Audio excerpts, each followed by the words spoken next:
Horrifying images coming in from Chennai of a mass graveyard of olive ridley turtles.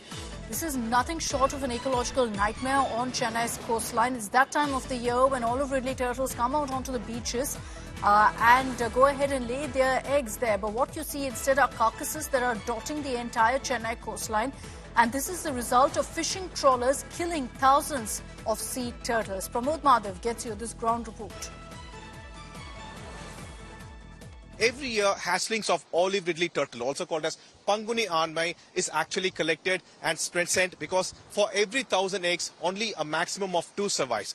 Unfortunately, this year, the case has turned differently because the coastline that is supposed to protect the olive ridleys is completely covered with olive ridley carcasses. This is very unfortunate, and the actual data shows that for a month, just in a month, nearly a 40-kilometer coastline is covered with 1,000 carcasses. What you see over here, that is actually an olive ridley turtle. This one presumably a male because we could see a tail, and you can actually see that the neck is bulged, the eyes were protruding, which has been eaten by a kind of predator. This means that this turtle has drowned. Now imagine this is a turtle that can actually hold on to its breath for nearly 45 minutes, and yet it has drowned. These are the masters of the sea, a species that has been here for like eons and eons, but right now they are on the brink of danger. They are vulnerable species, Schedule 1. And what exactly happened?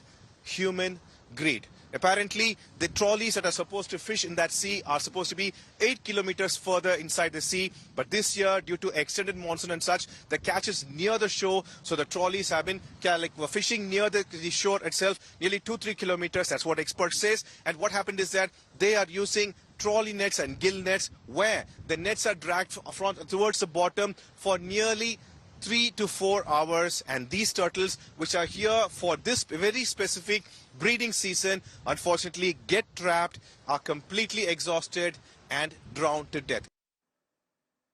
Heartbreaking images, those from the city of Chennai.